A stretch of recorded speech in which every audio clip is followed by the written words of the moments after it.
Guys, good morning. আশা করি তোমরা সব ভালোই আছো। আমিও অনেক ভালো আছি। আজকে চলে এসেছি বাজারে গলদা চিংড়ি কিনতে। তো গলদা চিংড়ি কিনা হয়ে গেছে। আমি বললাম যে একটু ছাড়িয়ে দিন, তাই একটু ছাড়িয়ে দিল। যেহেতু মা বাড়ি থাকে না, মা ভালো ছাড়াতে পারে গলদা চিংড়ি, আমি তো ছাড়াতে পারি না। তাই আমি বললাম যে বিয়ের বাড়িতে কাঠি ঢুকিয়ে নাকি খায় গলদা চিংড়িগুলো, একটু কাঠিগুলো ঢুকিয়ে দিলে খুব ভালো হয়। তো লোকটাই বললো আমার কাছে কাঠি আছে, তো আমি কাঠিগুলো ঢুকিয়ে দিচ্ছি। তো কাঠিগুলো ঢুকানো হয়ে গেছে আর গলদা চিংড়ি নেওয়া হয়ে গেছে। আমি চলে আসছি বাড়ি এসে মা এখানে বাজার থেকে চলে এসেছি। এসে মা কাঁচা লঙ্কা, আদা আর গোটা জিরে এখানে পেস্ট করে দিচ্ছে। মশলা পেস্ট করা হয়ে গেছে। বাজার থেকে এসে মাকে দেখালাম যে মা এদিকে মশলা পেস্ট করতে বসে গেছিলো। মশলা পেস্ট হয়ে গেছে। আমি যেহেতু গলদা চিংড়ির মালাইকারি বানাবো, গলদা চিংড়িগুলো ভালো করে ধুয়ে নিয়েছি।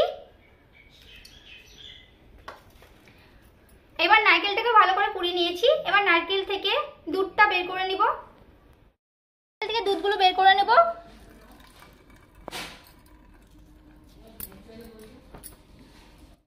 দুধটা ভালো করে বের করে নিয়েছি।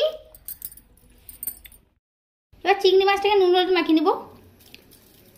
দিয়েছি লবণ পরিমাণ মতন আর দিয়েছি হলুদ। ওদিকে নারকেলের দুধটা ভালো করে বের করে নিয়েছি। তোমরা পারলে ভালো করে নারকেলের দুধটা বের করে নেবে, একদম নারকেল যাতে না যায় পুরানিটা। তোমরা পারলে ছাঁকনিতে ছেঁকে নিবে, ছাঁকনির সাহায্যে।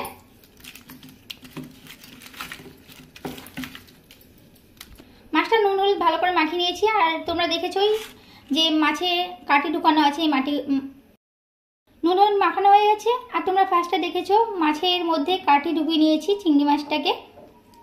নুন হলুদ মাখানো হয়ে গেছে। চুলোতে কড়াই বসিয়ে দিয়েছি পরিমাণ মতন তেল। তেল দেওয়া হয়ে গেছে, তাপার জন্য একটু অপেক্ষা করব। তেপে গেছে। এবার চিংড়ি মাছটাকে দিয়ে দেবো। দিয়ে দিয়েছি। এবার ভালো করে ভেজে নেব। এবার তুলে নিচ্ছি। যা পড়ে গেল হয়ে গেছে। আর কটা মাছ বাকি আছে, ভেজে নেবো। এবার চিংড়ি মাছগুলো ভাজা হয়ে গেছে, তোলা হয়ে গেছে। মশলার মধ্যে দিয়েছি পরিমাণ মতো লবণ আর হলুদের গুঁড়ো। এবার ভালো করে মিক্স করে নেবো। এটাকে মিক্স করে নিয়েছি নুন হলুদ ভালো করে। মশলাটাকে দিয়েছি তেজপাতা, শুকনো লঙ্কা ফোড়ন আর এলাচ, দারচিনি আর লবঙ্গ ফোড়ন দিলাম। আর দিয়েছি জিরে ফোড়ন, গোটা জিরে। এবার পেস্ট করা মশলাটাকে দিয়ে দেবো। ভালো করে কষিয়ে নেবো।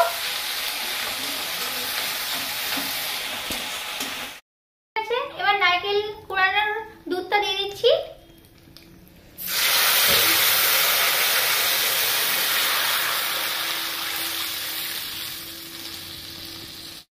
দুধটা দিয়ে দিয়েছি। এবার 2 মিনিটের জন্য ঢাকা দিয়ে দেবো।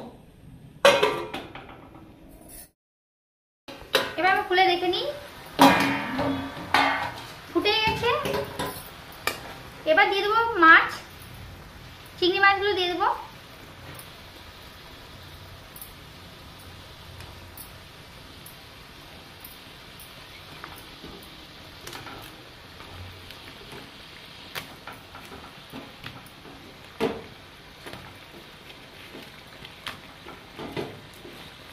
সব চিংড়ি মাছগুলোকে দিয়ে দিয়েছি।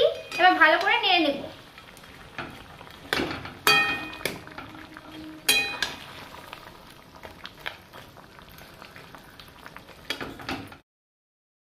দিয়ে একটু ঢাকা দিয়েছি 1 মিনিটের জন্য। খুলে দেখে দিচ্ছি,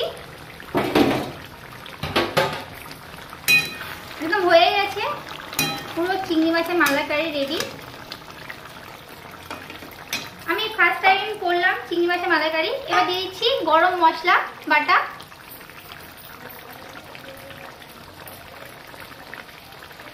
গরম মশলা দিয়ে একটু মিক্স করে নিচ্ছি।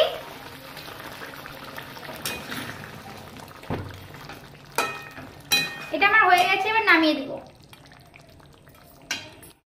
নামিয়ে নিয়েছি। চিংড়ি রেডি হয়ে গেছে। এই ফার্স্ট টাইম বানালাম, জানি না কেমন হয়েছে। তো তোমাদের খেয়ে দেখাবো এবার কেমন হয়েছে। এখানে আমি বোনকেই খেতে দিয়েছি। বোন বলুক খেয়ে কেমন হয়েছে। খেয়ে দেখ কেমন হয়েছে আগে। অসাধারণ হয়েছে বন্ধুরা। তোমরা মালাইকারি চিংড়ি বানিয়ে খাও। খুব সুন্দর হয়েছে। সব মাছের থেকে মালাইকারি চিংড়িটা বেশি ভালো লেগেছে। তোমরা অবশ্যই বাড়িতে ট্রাই করে খাও, খুব সুন্দর লাগবে। আর যারা যারা খেয়েছো তারা কমেন্ট করে যাও। আমার মতন এই রান্নাটা অবশ্যই তোমরা করো, অবশ্যই ভালো লাগবে। তো ভিডিওটা আমি এখানে শেষ করছি, পরবর্তী ভিডিও দেখা হচ্ছে। ততক্ষণ তোমরা ভালো থেকো, সুস্থ থেকো, বাই বাই।